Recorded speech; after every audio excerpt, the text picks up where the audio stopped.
All right, regular viewers know my wife Andrea. She's back doing the Range Rover Velar because you did the Sport last year, the Range Rover Sport, and it got a lot of views. Yeah, good. Now, we picked the worst day to do this. It's been pouring all week, and the car has to go back, so we're just going to push through. So, this Velar, it is hot. What do you think of it? I love it. You know, I'm a big fan of Range Rover anyway, but you know what this really reminds me of is a facelift on the Range Rover Sport.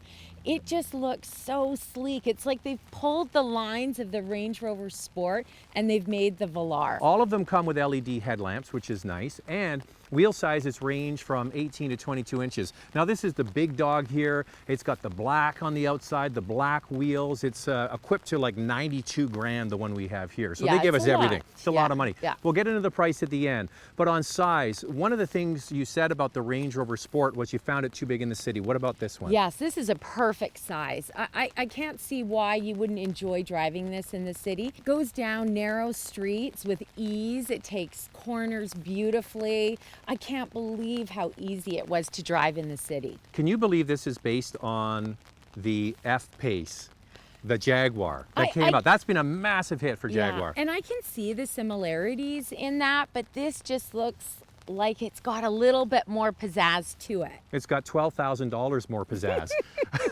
Oh, I'm not surprised. Yeah, the F-Pace in Canada starts at 50K. This one starts at 62. So you're paying for the Range Rover badge. Yes. All right. So it's pretty wet out here. We're going to get inside, talk about the inside, what it's like to live with a family, and tell you more about it. Now, as I mentioned, we had the Range Rover about a year ago, and both of us had a similar criticism of the inside, which is what?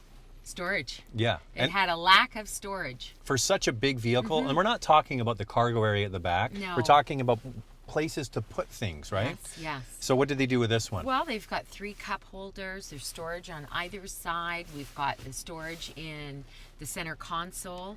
I think it has plenty of storage, and I really hope that they do this with the Range Rover Sport. Well, we're going to talk about what they're going to actually be doing across the whole family, and that's the screens in the center. So they have this beautiful big screen above the lower climate control screen. Yeah. This is going to be heading in for next year to the Range Rover and the Range Rover Sport. Impressive. So this is the new communications, infotainment, sort of command center for their products going forward. And it's interesting because Jaguar and Land Rover had some of the worst, and now this looks like it's some of the best. It just looks beautiful. It really adds to the interior of the car. It obviously makes it even more luxurious, but I was just so impressed with the way that all of this looks. And one of my biggest complaints with the Range Rover Sport was that it was just too plain inside. Well, they've taken care of all of that. Now, ease of use. I didn't give you any tutorials. You just had the car. How did you figure out how to use this? Super easy, you know, just common sense. You know, I would look for the radio, or I needed to pair my phone, or seats, putting bum warmers on, all these sorts of things. It was easy. I never had to look at a manual whatsoever. Figured it out on my own. But this in the middle is really the showcase.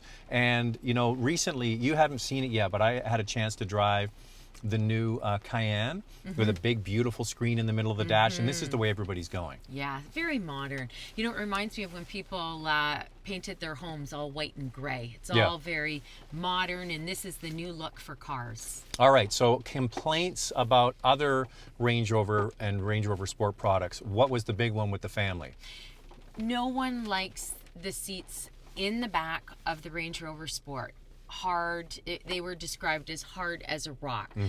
Both boys and their friends sat in the back seat, and they thought that they were really comfortable. So Range Rover did an excellent job on that, and I'm really happy, if at all, they did listen to consumers, if that was a main complaint for them. Well, they have, and you know why? Because I just got the press release about the new Range Rover and Range Rover Sports. So they're putting this electronics in, and they're putting in softer seats throughout the whole cabin. So they must have listened to you. Yeah. There you go. I don't know if it was me, but maybe there were more complaining. Well, those videos get a lot of views. And I had a chance to speak to the designers of the Jaguar and Range Rover cars. And I said, you know, you charge a fortune for these products, and they didn't have a wow factor. Now, what does this have? It has a big wow factor. A lot of pizzazz. Absolutely beautiful. Who wouldn't want a car like this? All right, put it in D. Let's go. Okay.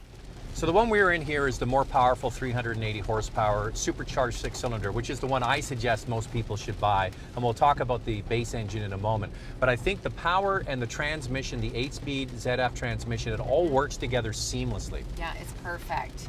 You know, I do mostly city driving, and sometimes you've got to get ahead of somebody in a lane.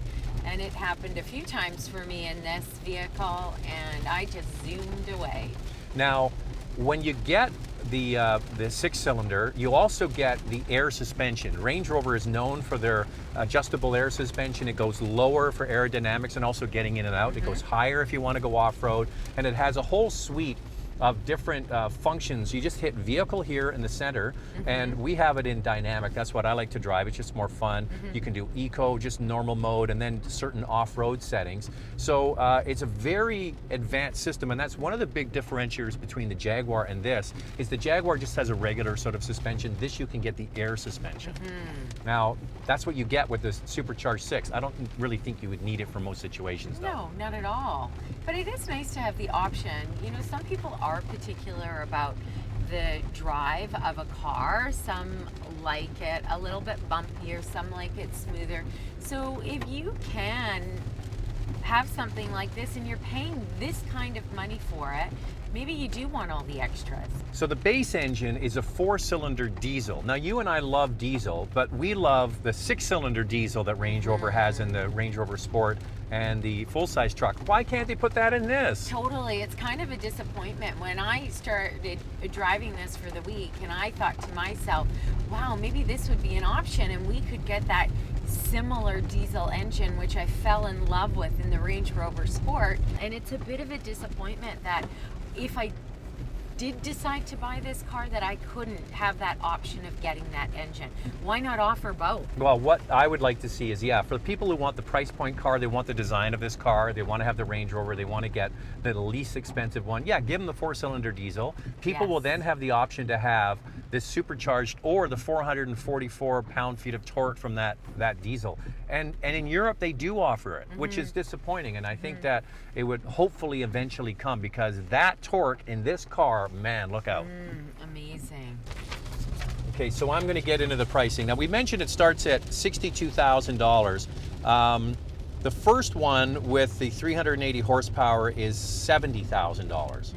So that's the one I really think people should buy, unless you really want that price point car. And it goes all the way up to 95. I equipped this one on their online calculator with the way it sits here, and it was 92. So it's not cheap. It's not cheap. And let me ask you this. If you're already at 92 or 95, wouldn't you get the Range Rover Sport? Well, I really think that this vehicle is going to steal sales from the Range Rover Sport. I agree because with the that. Range Rover is $77,000, and you can get a really nicely equipped R-Dynamic SE for $75,000 in this. Now, here you go.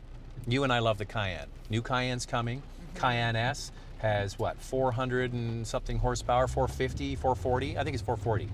So that comes with a high performance 6-cylinder turbocharged engine, and that vehicle starts at around $92,000. So when you compare that to this, it's actually on the nose. Yeah, for sure.